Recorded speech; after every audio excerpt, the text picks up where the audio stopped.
like that, like this, like that, like this, like that.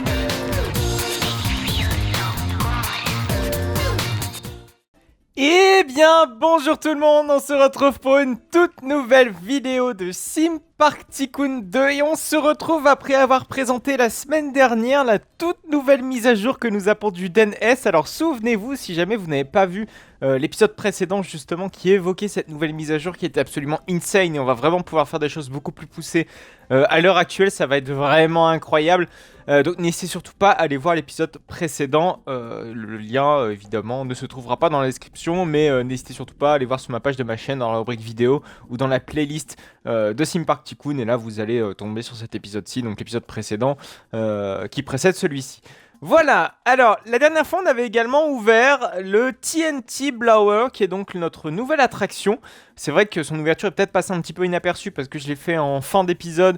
C'est vrai que la mise à jour était plus importante entre guillemets à présenter que n'était l'ouverture de cette attraction, même si l'ouverture de cette attraction était quand même vachement intéressante et vachement importante puisqu'on a quand même passé un temps assez important à sa construction, hein, ça c'est sûr. Mais en tout cas, le résultat final est assez intéressant et ces jeux de perspective sont quand même vachement cool et ça, c'est super bien. Alors, donc, on va juste peut-être faire un petit tour avant de commencer cette vidéo parce que pareil, hein, c'est vrai que j'avais fait un tour juste avant la fin de la vidéo précédente. Peut-être juste avant de faire un tour, voilà, j'ai fait 2-3 petites modifications, toujours, enfin c'est beaucoup des modifications en fait qui relatent de la précédente nouveauté. Notamment ici, voilà, que c'est beaucoup plus propre au niveau voilà, de la courbure, que ce soit extérieur ou intérieur, le tout est quand même bien fait. On a voilà, ce mur-ci a été poli pour éviter d'avoir par exemple l'escalier qui ne soit trop proche d'ici quoi, donc franchement c'est super cool. J'ai poli un petit peu le toit, j'ai mis des petites charpentes au niveau du toit, c'est quand même plus sympa. J'ai mis des contours de fenêtres à droite et à gauche, surtout ici. Voilà, c'est vrai que le contour ici n'a pas été fait, mais ça va arriver, ne vous inquiétez pas. Et puis franchement, avec toutes les nouveautés, toutes les possibilités que nous apporte justement cette nouveauté, c'est absolument insane. Je pense que vous devez le remarquer, je me suis mis exceptionnellement en mode nuit, donc je ne suis pas sur mon serveur privé. Je suis donc sur un serveur public. Donc excusez-moi si jamais il y a des personnes qui visitent mon parc, ce qui peut arriver de temps en temps. Même l'inverse, hein. Moi ça m'arrive de visiter les parcs des gens, prendre inspiration pourquoi pas, il y a des moments sur ce que font les autres, c'est toujours très intéressant. Mais ça va nous permettre notamment de faire un petit tour de nuit et de voir les éclairages un petit peu que j'ai pu donner à tout ça. Et il n'y a pas que cette histoire d'éclairage, enfin il y a aussi cette histoire de launch qui a été bien embellie grâce aux éclairages. Alors c'est vrai que les éclairages peut-être au niveau voilà, du sous-sol, je devrais peut-être les désactiver, c'est peut-être super important. Parce que nécessairement on ne voit que ça quand on passe en on-ride. Donc je ferai ça je pense plus tard. Donc là on est au niveau du virage juste au-dessus du Dark Ride. Et là on va arriver donc sur le second launch avec ce fameux effet lumineux qu'on ne voit pas tant que ça. C'est dommage. C'est dommage, j'en vois pas beaucoup. Bon là par contre on arrive dans la partie Full in the Dark qui est donc de l'autre côté de notre parc, donc qui est tout au fond du parc même. Et il faut dire que bon, cette partie n'est pas super bien exploitée. C'est vrai qu'il y a cette zone de Noël là qui risque de revenir à la période de Noël. Mais c'est vrai que c'est pas ouf en soi. Bon, en tout cas, les gens se pressent visiblement pour tester notre attraction. Je sais pas quelle note elle a au niveau des stats. On va regarder un petit peu les stats par curiosité. Je pense qu'à mon avis, ça dépasse pas les 80 km/h. Ah oui, c'est vrai que Roblox, hein, elle est... c'est quoi ce délire? Ah non, j'ai eu peur. Ok, en fait, je pensais qu'on voyait désormais les traces des roues comme ça sur les splines. Mais pas du tout. Mais genre pas du tout. Oui, je voulais regarder au niveau des stats. Qu'est-ce que ça nous donnait? Ah bah oui, 73% de satisfaction, je crois qu'il n'y a aucun coaster qui n'arrive à cette hauteur-ci, non?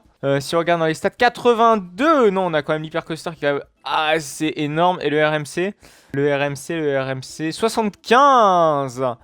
Et bah comme quoi, mine de rien, notre multi-launch coaster play, non, finalement ça paraît logique. Quoique je pense que la satisfaction du visiteur doit être plus élevée sur un RMC. Et alors après, on dit c'est vrai que généralement que les RMC sont très appréciés, ils sont surtout appréciés les coaster fans. Hein. Ça m'étonne pas qu'un lambda vienne me voir et me dise qu'il a préféré, admettons, un Shambhala à un Mountain, vous voyez le truc? Parce que Shambhala c'est complètement différent et puis voilà, je peux comprendre tout à fait cette préférence. Ah oui, Sledding Express quand même a une belle note. C'est plutôt cool. Donc, on va voir donc, nos magnifiques stats.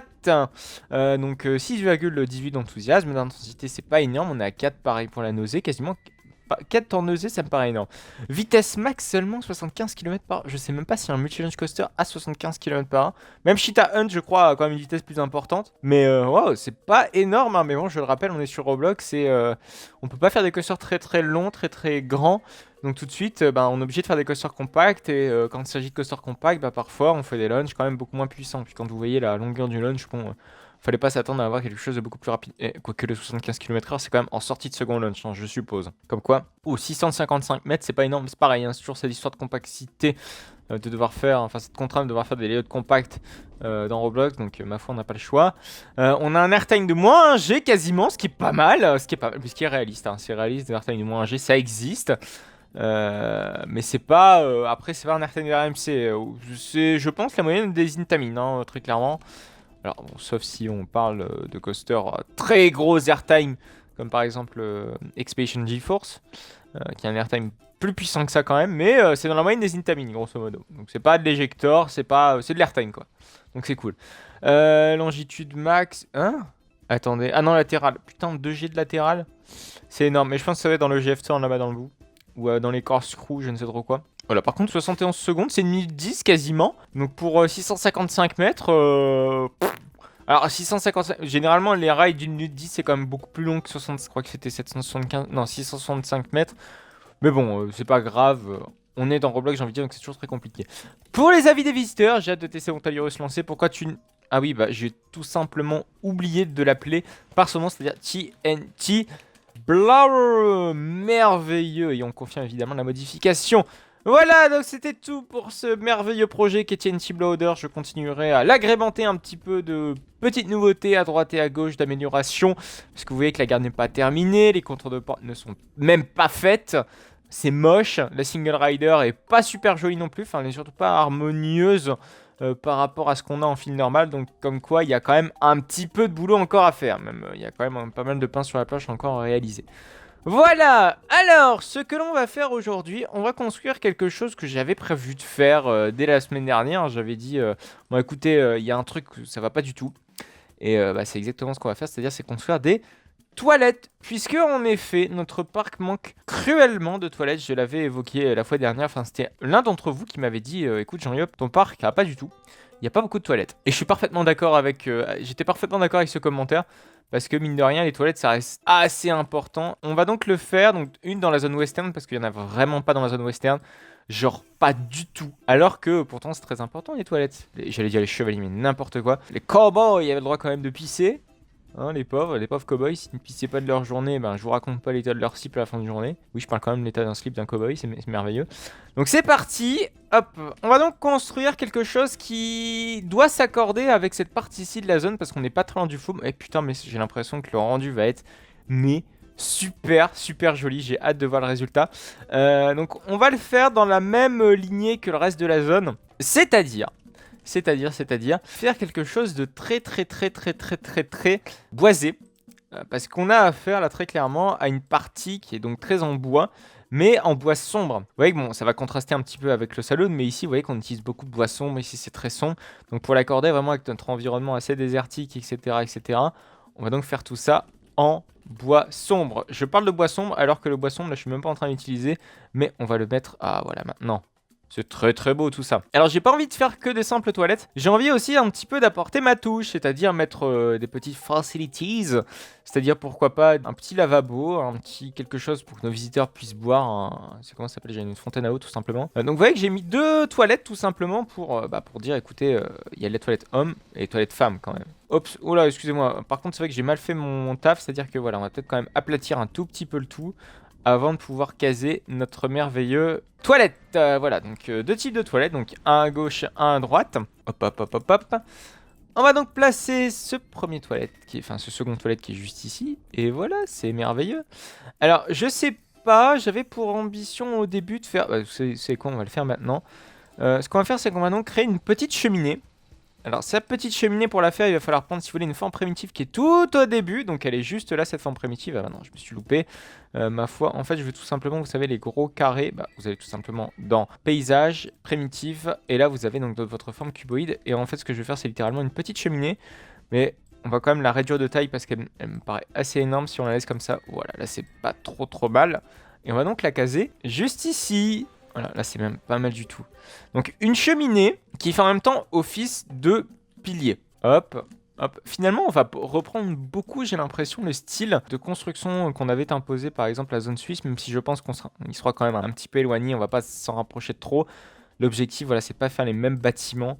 Ce serait triste quand même. Alors, on va aller chercher donc de la roche. Alors, je sais pas si on prend des pavés. Alors, on va les pavés. On va peut-être chercher du verre. Peut-être que le vert sera peut-être une couleur un poil plus adaptée. Oh là non, c'est un peu trop dégueulasse pour être utilisable. Là, c'est pas trop mal. On va donc continuer d'utiliser un petit peu notre bois. Donc on va augmenter un petit peu la toiture. Je claque. Et je sais pas si on fait un petit auvent. Alors on va aller chercher de la toiture. Une toiture, voilà, merveilleux. Juste ici. Donc un petit auvent qui sera donc, je pense, tout au long juste ici. Voilà, c'est merveilleux. Et là, ici, ce qu'on peut faire, c'est faire un toit qui est beaucoup plus haut. Hop! Ah merde! Excusez-moi. C'est bizarre, là, le jeu, j'ai l'impression qu'il a bugué. Bon, c'est pas grave. Écoutez, on continue la construction tranquillement. Voilà, donc là, c'est pas trop mal. Donc, en fait, on fait littéralement en 2 étages. Hein. Enfin, en 2 étages, en deux parties. Je pense que c'est ce qu'on va faire parce que sinon après ça va être un petit peu plus galère. Donc c'est-à-dire en fait on a une première partie avec un toit comme ça et une seconde avec un toit lui qui est beaucoup plus abrupt. Alors, je sais pas si on fait ça sur pilotis. Alors par contre ce qu'on pourrait faire, qui est sûr et certain, c'est qu'on va donc créer une petite fenêtre. Et oui, nos visiteurs du flou vont donc pouvoir voir les gens pisser. C'est merveilleux ou pas. Hop, hop. Une petite fenêtre, un petit jour comme ça. Où donc on va pouvoir faire un petit contour. Voilà, rien de bien transcendant en soi. Un petit contour qui sera donc fait avec des piliers. Alors par contre, il va falloir se mettre en mode no shaping pour pouvoir faire les piliers que je souhaite faire. Enfin, en fait, c'est pas des piliers, c'est des rebords de fenêtre littéralement. Hop. On va faire pareil de l'autre côté. Je claque. Donc on laisse un tout petit peu de jour pour faire une effet fenêtre. Généralement, les fenêtres western sont faites comme ça. Il y a toujours un tout petit jour là sur les côtés. Et hop, derrière, on va donc pouvoir colorer le tout. Alors, pas le colorer de manière assez classique, mais pouvoir mettre du bois. Voilà, merveilleux. En plus, ça fait cabane de trappeur, j'aime beaucoup. Alors, par contre, il fait très sombre dans nos toilettes. Hein. Ça, je suis peut-être d'accord avec vous. Donc, je pense qu'il faudrait mettre quand même un petit peu d'éclairage. Là, ça ne va pas du tout. On peut peut-être rétrécir un petit peu. Voilà, nos formes primitives. Voilà, c'est parfait. Et là, c'est good. Alors, est-ce qu'on en met d'autres comme ça, mais de manière à intervalles réguliers comme ça? Je sais pas trop, je vous avoue. Ouais, non, ça m'a pas l'air très bien adapté, donc on va laisser ça en mode juste croix, c'est tout. Je pense que c'est déjà pas trop mal. Écoutez, on essaie de faire des détails un petit peu sympatoches. Alors ce qu'on va faire cette fois-ci, c'est alors généralement c'est des choses que vous trouvez plus fréquemment aux États-Unis, dans les pays étrangers. Généralement en France vous n'avez pas ça, c'est-à-dire des fontaines à eau. Je pense que ça se risque de se démocratiser à force quand même, ces histoires là, parce que mine de rien ça devient de plus en plus populaire. Enfin, on voyage davantage de plus en plus, etc. Et ça devient néanmoins quand même vachement populaire outre-Atlantique et outre-Manche, j'ai envie de dire. Donc en fait, c'est littéralement des petites fontaines à eau, vous pouvez boire comme ça directement. Généralement, il y en a de plusieurs tailles pour les enfants et pour les adultes. Bon là, par contre, le problème, c'est que j'ai vraiment fait un petit peu en mode 5 mois. Donc on va en faire une plus grosse, plus en hauteur. Voilà, hop. Mais là par contre je me suis trompé. C'est vrai que dans les parcs européens c'est ce qui manque ça. Pour remplir notre petite bouteille d'eau, faut toujours les remplir aux toilettes, c'est dégueulasse. Hop. Donc ça fait partie du service que proposent les toilettes aux États-Unis. Voilà, là c'est merveilleux. Hop, et on peut juste mettre une couleur en mode très grisâtre. Ah, c'est peut-être pas suffisamment grisâtre. J'ai l'impression que c'est pas très bien centré. Il va peut-être falloir corriger tout ça. Voilà. On va corriger tout ça parce que là ça ne va pas. Merveilleux. Ah non, c'est pas au milieu, merde, fais chier. Parfait. Et là ce qu'on peut faire, c'est donc faire la petite fontaine littéralement. La toute petite fontaine qui va donc, c'est là où sort l'eau littéralement. Hop. En plus c'est bien, on n'a pas besoin de faire quelque chose de trop gros. Généralement voilà, c'est placé vraiment sur tout le côté comme ça. Merveilleux, c'est beau ça. Ah, c'est moi, j'ai l'impression que celui-ci est plus grand que celui-ci. J'ai même en fait la forte impression qu'ils n'ont pas le même rayon. C'est peut-être moi. Hein. Ouais, c'est pas trop mal. Et ce qu'on peut faire, c'est en fait faire une petite marque avec là où peut sortir l'eau. Hop. Enfin, c'est-à-dire, si vous voulez, là où se trouve l'évacuation de l'eau. Vous voyez, avec cette nouvelle façon de construire, on a quand même la possibilité de faire des détails qui nous étaient mais inenvisageables de faire avant. Et ça, ça me plaît beaucoup. Ça me plaît mais énormément. Alors, on peut mettre, hop, la couleur de l'évacuation, on la mettre en noir. Et on va quand même mettre un petit bouton qui va donc nous symboliser pour actionner littéralement notre petite fontaine à eau. C'est cool ça. Alors on va peut-être mettre une forme cuboïde. Le problème c'est qu'il va falloir faire très petite. Je sais pas si c'est possible. Ah si c'est possible de le faire. Hop, hop. Par contre il fait tout noir si c'est possible de me rallumer cette lumière. En fait c'est littéralement un gros bouton qui vient actionner mécaniquement si vous voulez. La fontaine à eau. Hop, hop, hop. C'est pas une platine vinyle, hein. C'est vrai que ça y ressemble. Mais c'est vrai que du coup on peut faire plein d'objets à la con comme ça. C'est très intéressant. Hop. Ah, c'est vrai que ça fait très platine vinyle en fait j'ai l'impression. Écoutez, on a pas trop le choix. Ah, c'est pas mal. Ouais, de cette couleur là c'est pas trop mal. Et même si on met de la même couleur. Ouais, même de la même couleur c'est pas si dérangeant que ça. Donc comme quoi, bon après c'est à revoir par moi-même hein, si jamais on va laisser ça comme ça dans un premier temps. Et après je verrai si jamais il y a encore moyen de modifier. Ou s'il y a encore moyen de faire des modifications. Ou d'autres choses de ce genre. Alors on va se mettre juste à côté. Pour pouvoir donc faire la suite de la construction de ce merveilleux bloc sanitaire. Pour cela, on va donc construire le reste des murs, parce que là pour l'instant c'est pas complètement terminé. Hein. Regardez, hop, on va donc pouvoir faire. C'est vrai que du coup on peut faire des murs de cette taille-là. Avant c'était clairement inenvisageable. Ça c'est cool, c'est merveilleux. Hop, on peut faire donc une merveilleuse porte. Hop, hop, hop, hop, hop. Une porte, je sais pas, de cette hauteur-là, c'est peut-être un petit peu juste. On peut peut-être voilà, laisser encore un petit peu de jour. Là, c'est beaucoup mieux. On peut monter un petit peu plus haut, histoire d'avoir hop, hop, hop, hop, hop, le reste du bâtiment. On peut mettre une forme primitive juste ici pour pouvoir faire l'inclinaison de ce toit. Vraiment très beau toit au passage. En tout cas, je l'espère. Hein. Peut-être que le toit, à la fin, aura un rendu pas très joli. Le problème, c'est que le fait que le bâtiment soit un petit peu enfoncé dans la roche, j'avoue que je suis un petit peu perturbé avec ça. Je sais pas si le rendu final va être aussi excellent que je ne le pense. Parce que le fait, voilà, d'avoir mis un bâtiment, en fait, en contre-plongée, enfin, pas loin de la drop, en fait, je voulais créer une perspective un petit peu avec tout ça. De dire, écoutez, vous êtes pas loin. Bah, putain, mais en fait, mais si, la perspective est clairement folle. Parce qu'avant, si vous voulez, il y avait rien qui cassait la perspective. Il y avait pas de bâtiment, il y avait rien, il y avait juste la descente. Et là, je trouve que ça va rajouter, je pense, un petit cachet.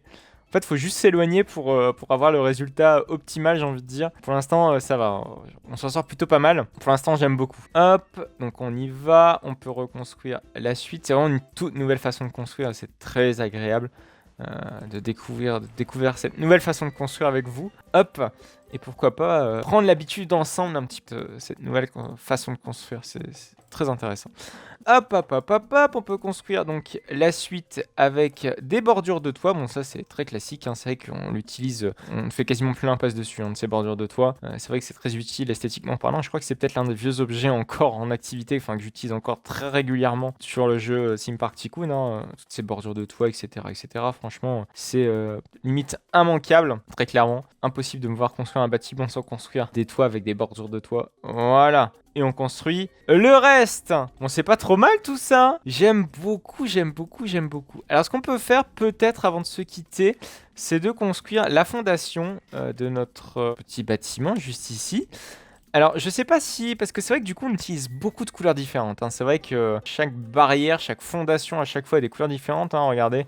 En fait, si vous voulez, j'ai utilisé cette couleur-ci, enfin, cette texture-ci avec cette couleur-ci pour ici. C'est la même texture qui est utilisée, je crois, même pas ici. Ah si, c'est la même texture, mais c'est pas la même couleur. Et là, ici, on a encore une autre couleur. Donc, vous voyez, faudrait peut-être essayer d'harmoniser le tout. Alors, je sais bien que créer des variations, je recommande de faire ça généralement. Créer des variations, c'est vraiment bien. Et ça permet un petit peu de soit moins choquant à l'œil, si vous voulez, que quelque chose de très aseptisé et qui soit... Du coup, je sais pas, le rendu en fait vous perturbe, en tout cas me perturbe moi et peut perturber n'importe quelle personne. En fait, inconsciemment, vous êtes perturbé par quelque chose qui vous paraît trop carton-pâte, trop irréel, trop parfait si vous voulez. C'est exactement ce terme que je cherchais. Trop parfait. Et c'est tout, c'est vraiment ce que je veux pas donner à une création. Il faut justement que ce soit imparfait. Un bâtiment. Voilà, c'est ça, un bâtiment. Et c'est un petit peu ce que m'a donné comme sentiment le Magic Kingdom, je vous avoue, à Walt Disney World. Trop parfait. Vous voyez, et ce qui fait que on se sent pas si immergé que ça parce qu'on se sent très vite que c'est pas... c'est trop parfait. Voilà, je n'ai pas d'autre définition. Je l'ai dit tout à l'heure, le trop parfait est le terme le plus exact qui m'est venu de trouver pour le sentiment que j'ai exprimé à propos de ça. Hop, on peut donc créer notre merveilleuse petite bordure et en finir peut-être ici. Oui, je sais, il y a encore 2-3 petites choses à faire, notamment ici. Là, il y a moyen, je pense, de rétrécir un petit peu le coche, de faire pourquoi pas une petite bordure juste ici en mode avec du bois, vous savez. On peut peut-être essayer de le faire en vitesse, voilà. Là, ça va être très épais par contre, hein. Peut-être un petit peu trop à mon goût. Hop, hop. Alors, pas laisser cette texture-là, évidemment. Mettre ça avec du bois. Bam, bam, bam. Là, c'est pas mal du tout. C'est pas mal du tout, c'est pas mal du tout. Et là, derrière, on peut encore en remettre. Hop, mais de ce côté-ci, je claque, je claque et je claque. Et c'est très beau tout ça. Et là, derrière, on peut mettre pourquoi pas une barrière. Alors, cette barrière-ci, problème, c'est que vous voyez, je pense qu'à l'avenir, ces barrières-ci vont dégager ou on va un petit peu remodeler le tout. Parce que elles sont vraiment trop hautes. Regardez mon corps par rapport à la barrière. Alors je sais que justement, au moins ça permet justement à ce que nos visiteurs ne basculent pas côté flume. Donc finalement, le fait qu'elle soit si haute, ce n'est pas un grand défaut en soi. Même si esthétiquement parlant, c'est pas ce qui est le plus optimal à mon point de vue. Voilà, bon écoutez, je pense que cette vidéo est terminée. Une bonne chose de faite, mine de rien, parce que je voulais absolument rajouter un point sanitaire à cette zone-ci. Il y a encore pas mal de petites choses à faire, hein, que ce soit au niveau des textures. Voilà, c'est très sympa d'avoir mis des petites fontaines à eau, mais aller plus loin. Par exemple, mettre un petit lavabo ici, en plein milieu des toilettes, voilà. Pourquoi pas? On imagine des trucs, je pense que ça pourrait être très intéressant. Le rendu ne serait clairement pas, serait clairement amélioré. Et ça c'est cool, hein. Mettre des petits objets à droite et à gauche. Vous savez, plein d'objets. C'est vrai qu'on a fait voilà un objet pratique avec les fontaines à eau, mais on peut très bien faire une diligence, même si la diligence existe. Voilà, dans le jeu, il y a moyen de trouver ce genre de choses à faire, puisque le jeu nous donne désormais la possibilité de pouvoir faire des formes très complexes et des formes vraiment des décors assez poussés, mine de rien. Voilà, on va donc s'arrêter là pour cette vidéo sur notre merveilleux coucher du soleil. C'est pile ce qu'il fallait finalement pour pouvoir se quitter sur un épisode spécial un petit peu en mode nuit. Parce que oui, cet épisode-ci est tourné donc sur un serveur public et donc avec la nuit d'activer, et ça c'est extrêmement rare, comme vous le savez. Merci à vous en tout cas de m'avoir suivi. On se retrouve donc la semaine prochaine pour du Roblox sur Sim Park Tycoon 2 à 14h. N'hésitez également pas à me retrouver pour du No Limits 2, c'est le samedi à 14h, et également pour les trips parcs nautiques le dimanche à 14h. Merci à vous, allez, à plus tard.